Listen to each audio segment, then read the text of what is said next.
মাছ আমাদের শরীরের জন্যে অনেকই ভালো। আর আমাদের বাঙালিদের তো মাছ একটা মেন খাদ্যর মধ্যেই পড়ে, খাদ্য তালিকাতে আমরা মাছ তো বেশিরভাগ রাখি। তো নমস্কার বন্ধুরা, আজকে আবারও একটা চারাপোনা মাছের রেসিপি নিয়ে চলে এসেছি আপনাদের সাথে শেয়ার করতে। তো এই মাছটা একদমই টাটকা ছিল, আর আপনারাও জানেন এরকমভাবে টাটকা এরকম চারাপোনা ছোট ছোট খুবই স্বাস্থ্যের জন্যে ভালো। তো দেখুন, সবার আগে আমি এগুলো একটু সাইজটা মানে ভাজার সুবিধার জন্যে আমি এটা দু আধখান করে দিয়েছি। এখানে ভালো করে ধুয়ে আমি লবণ হলুদ ভালো করে মাখিয়ে রেখে দিয়েছি। তো সবার প্রথমে আমি কড়াতে তেল গরম হতে দিয়ে দিয়েছি, আর মাছটা আমি সরষের তেলেই বানাবো।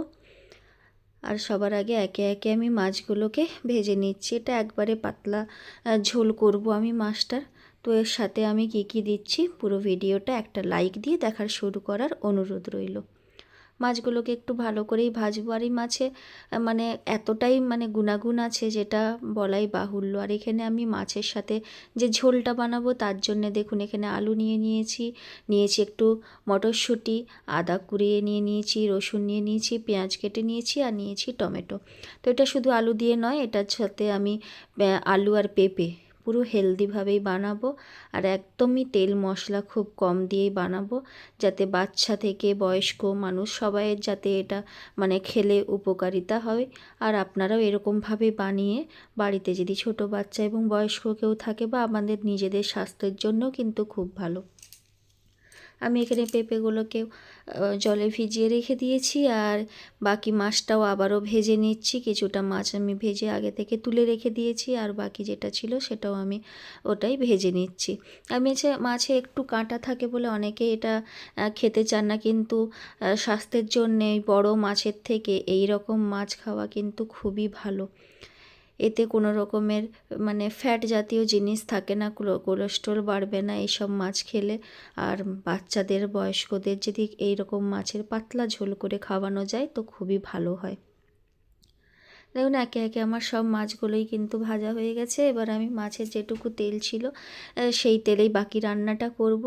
এবার আমি নিয়ে নিচ্ছি সবার আগে এখানে আলুগুলোকে ভাবছি ভেজে নিব। তাই সবার আগে এখানে আমি একটু জিরে ফোড়নের মধ্যে দিয়ে দিয়েছি। আপনারা চাইলে জিরের জায়গায় পাঁচ ফোড়নও ইউজ করতে পারেন। আর এরপর আমি এখানে একে একে আলু একটু নেড়ে নিয়ে তারপরে আমি পেঁপে মোটামুটি একসাথেই ওগুলোকে একটু একটু করে ভেজে নিব। আর আলুগুলোকে আমি একদম বেশি ছোটও না বেশি বড়ও না, মাঝারি একটা সাইজ করেই কেটে নিয়েছি। পাতলা ঝোলে দেখবেন এরকম আলু আর এরকমভাবে সমানভাবে পেঁপে থাকলে রান্নাটাও কিন্তু তাড়াতাড়ি সুন্দরভাবে হয়ে যায়। এখানে আমি পেঁপে আলুগুলোকে ভালো করে ফ্রাই করে নিয়েছি। এবার আমি মাঝখানে দিয়ে দিব এতে কাঁচা লঙ্কা চেরা। এখানে কাঁচা লঙ্কা ইউজ করেছি, আপনারা চাইলে কম বেশি করতে পারেন। আর গ্রেট করা অল্প রসুন আর অল্প আদা, যেটা আমি আগে থেকেই গ্রেট করে রেখেছিলাম, এগুলোও আমি তেলের মধ্যে দিয়ে দিলাম, যাতে এগুলো থেকে যে একটা কাঁচা গন্ধ বেরোয় সেটা যাতে না থাকে। এটা তেলের মধ্যে ভালো করে যাতে ফ্রাই হয়ে যায়, চটজলদি হয়ে যায় এই রান্নাটা। আপনাদের বলবো নিশ্চয়ই একবার ট্রাই করবেন।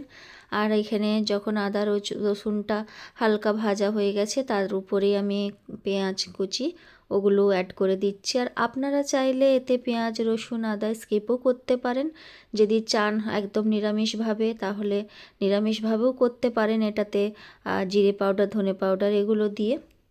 তো আমি এইভাবেই বানিয়েছি। আর এবার আমি টমেটো কুচিটা দিয়ে দিলাম, আর মটরশুঁটি দিয়ে দিয়েছি। অনেকে মটরশুঁটি খান না, তবে এই শীতকালে এইরকম পাতলা ঝোলের সাথে এরকম মটরশুঁটি দিলে কিন্তু স্বাদটা সত্যিই অপূর্ব হয়। তাই জন্য আমি এখানে মটরশুঁটিও ইউজ করেছি। আর শীতকাল চলে যাওয়ার পর তো আর মটরশুঁটিটা আমরা পাই না, সেই জন্যেই দিয়েছি, যাতে এরকম গরম গরম ভাতের সাথে এই শীতের সময় এরকম একটা পাতলা ঝোলের খুব সুন্দর লাগবে খেতে। এরপরে আমি ভাজাগুলোর সাথে মশলাগুলো ভাজা হয়ে গেছে, এরপর আমি লবণটা অ্যাড করে দিয়েছি। মাছ ভাজার সময় আমার আছে আগেই মাখানো আছে, সেই হিসাবে আমি কিন্তু যতটা ঝোল রাখবো সেই অনুসারে আমি লবণটা এখানে অ্যাড করে দিয়েছি। আর এবার আমি একটা পেস্ট বানিয়ে নিয়েছি, এতে হলুদ গুঁড়ো, জিরে পাউডার, ধনে পাউডার আর অল্প একটু কাশ্মীরি লঙ্কার গুঁড়ো এইগুলো দিয়ে আমি একটা পেস্ট করে নিয়েছিলাম। এবার এই ভাজা আলু আর পেঁপের মধ্যে আমি এই পেস্টটা দিয়ে দিলাম।